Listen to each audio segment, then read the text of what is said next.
With the hiring of Bobby King as the Eagles linebacker coach, Eagle fans can't help but wonder, will he be bringing a star linebacker with him?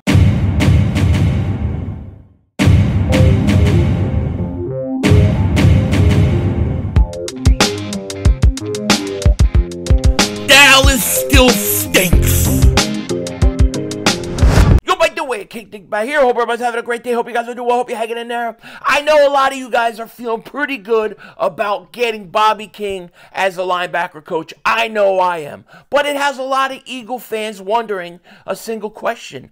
Could Bobby King coming to Philly lure Azeez Al-Shaair to the Eagles? This would be a great upgrade, a huge upgrade, and could be very, very affordable. So it's something we definitely got to talk about. But before we get into it, we got to talk about something else that just happened, right? Now, a lot of Eagle fans are cracking up laughing at this.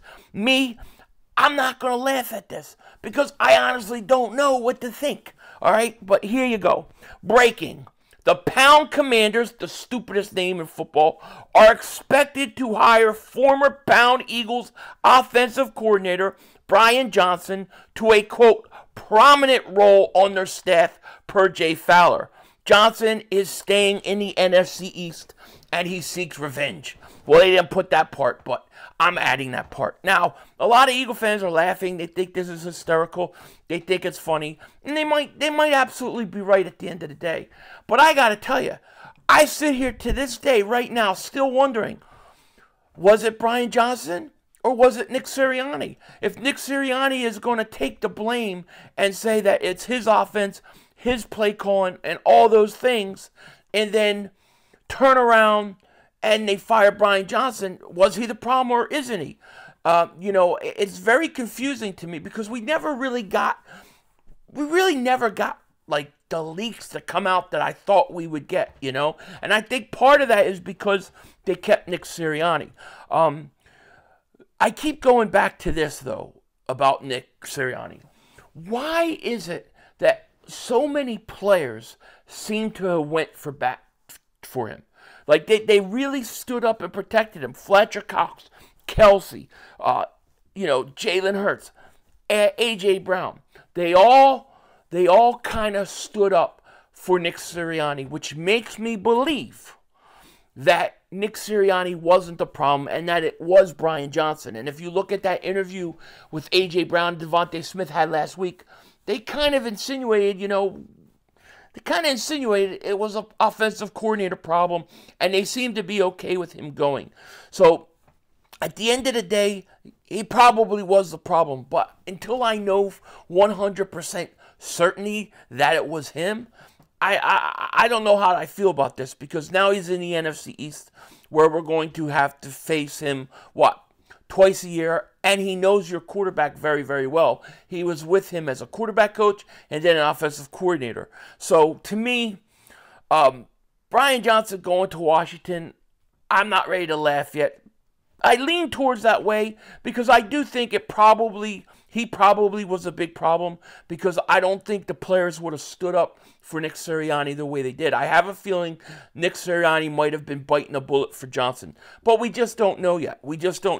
Either way, he's headed to Washington, and we'll see exactly what Washington does, who the hell Washington actually is. They always find a way to stink at the end of the day. If I was Washington, I'd get rid of that stupid name. They were better. I liked them better as the no-names, to be honest with you.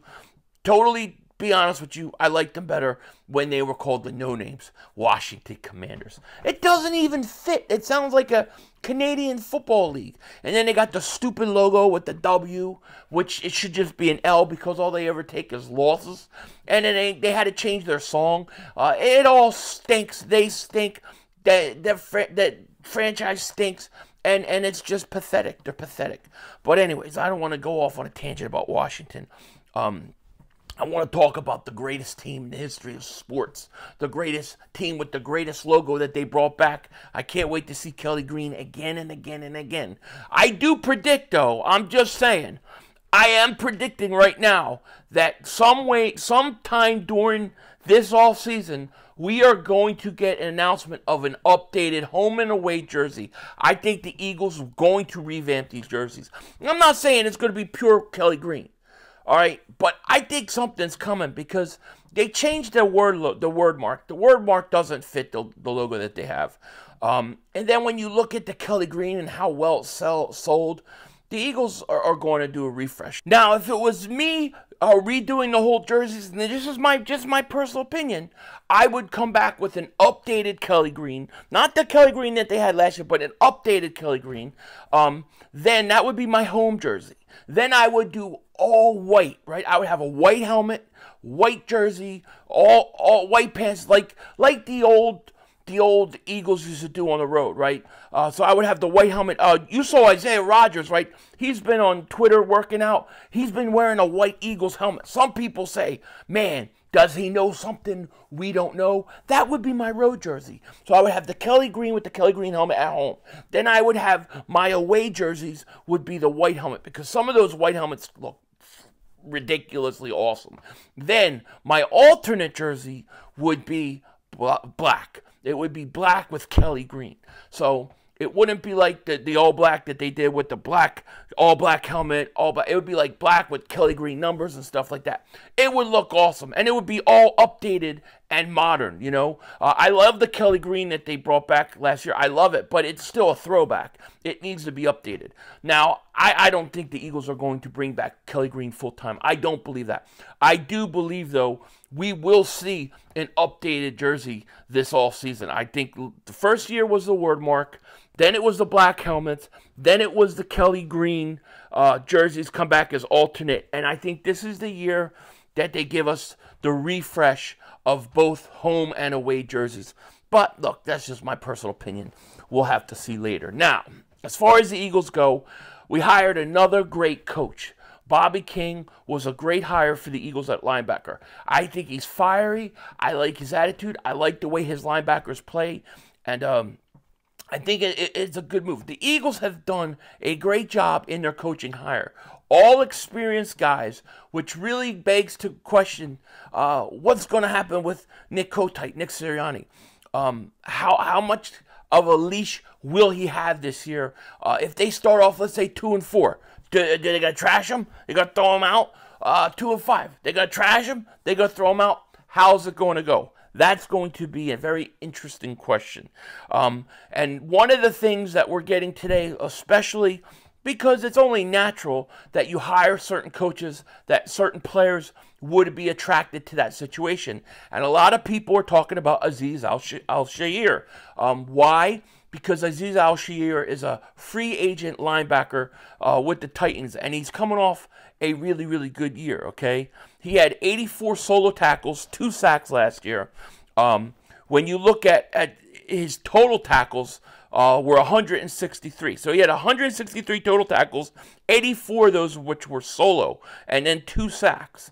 Now, he's only 26 years old. He's 6'2", 230 pounds. So he's a little bit light, right, of course. And some people say, he's too small. But the kid's a player, man. The kid can play. He can hit. He can fly around the field. In combination with maybe another linebacker, like drafting along another linebacker or even signing somebody who's a little more bigger and physical, I think Azeez Al-Shaair could be a great fit, okay? Now, a lot of people say, well, he had a breakout year last year. He had a breakout last year. He really didn't have a breakout season last year. He really had one in 2021, okay? In 2021, and let me say this, he was an undrafted free agent signing for the San Francisco 49ers, who surprised them when he made the 53-man roster, okay? When Dre Greenlaw got hurt in 2021, he went down with, I believe, a groin injury. Azeez Al-Shaair stepped in. He had a great year that year. He had 102 tackles, 2 sacks, forced fumble, 2 fumble recoveries. He had a great year. And then in 2022, his total number of tackles go back to 44. But that's because Warner and Greenlaw were both back and they both were healthy. So it really cut his playing time. He becomes a free agent. I think the year before he became free agent and left for Tennessee, I think that he was actually a restricted free agent. They put a second-round tender on him, the 49ers. Eventually, he ends up with a one-year deal with the Titans. He goes out, and he has a giant year at 163 tackles. So he is definitely a guy that you look at, and you could say, well, he has a connection with the linebacker coach. The Eagles definitely need linebackers. Could he be a guy the Eagles would bring in? I don't think he's going to be... I don't think you're going to have to overpay for him, okay? I think that he'll be out there and there's an opportunity. Now, he's not the best in pass coverage. That's still his problem, or isn't, we'll say, his best strength. But he's 26 years old. He's ascending as a player, and I think the more playing time he gets, the better he's going to get. He needs to play, and that's the main thing. Will he look at the Eagles and Bobby King and say, "Oh man, this is this would be a great pickup, or this would be a great team to go to, and it'd be a great pickup for the Eagles"? I don't know. We'll have to see. I definitely like the possibilities of it, but to me, it really has to be in combination with another linebacker. I still think you need a bigger physical linebacker to go with him. But I think this would be a great signing. It could be a great value signing. I really think when we talk about top free agents the Eagles are going to go, I swear I think they're spending their money, their big money, on a pass rusher. I think they're going to try to get a premier pass rusher because they need that line to be good. Somebody said to me, well, you know, the NFL's different now. You need a shutdown corner, you know, more so than you need defensive line help. And I'm like, no, it's not the case.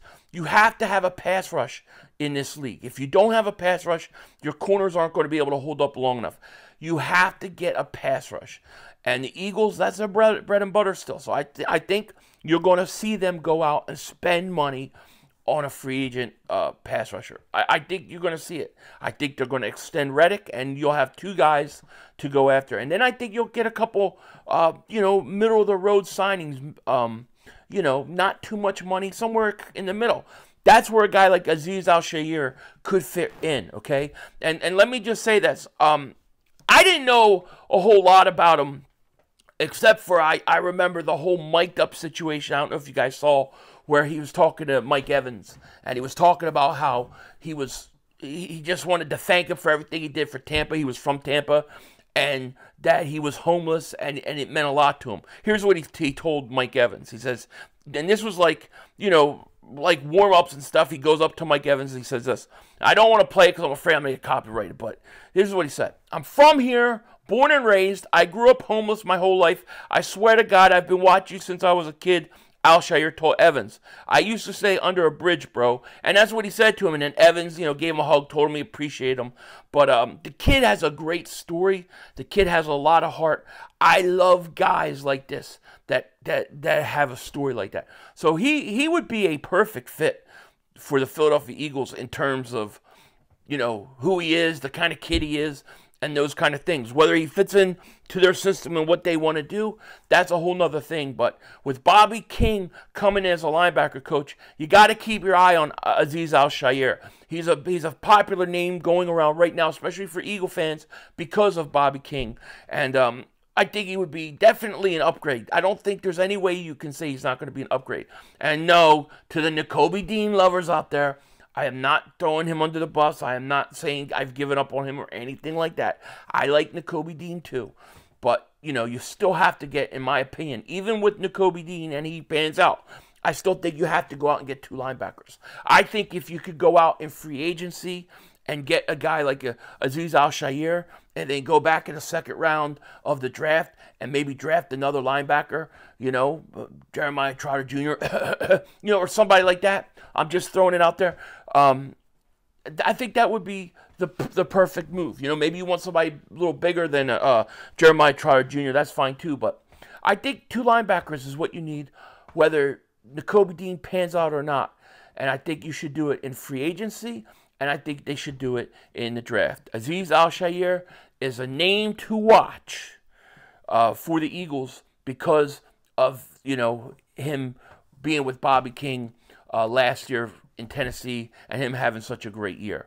With that said, take care. Talk to you later. Of course, don't be a dingbat. Remember, it's Howie Vision, baby. We're all just living in it.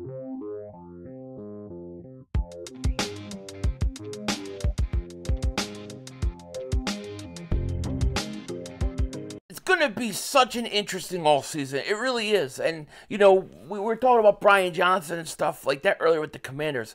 I really wonder if the Commanders are going to be able to come out with Caleb Williams. If they do, I think that would be a tremendous pick for Washington. I'm not going to lie. And he could be a problem for us in the future because I think the kid has all the potential in the world to be good. He definitely does. It's just that when you go to Washington sometimes, you'll really get screwed up. So it's going to be interesting to see how they do it. Will the Bears draft Caleb Williams themselves, or are they going to skip a quarterback and stay with Justin Fields? I don't know. A lot of interesting things happening, not just with the Eagles, but the whole NFC East. It's going to be really, really interesting. And at the end of the day, I think the Eagles will be the most active team in free agency and in this offseason. And I don't think it's going to be even close. Denzel Washington out.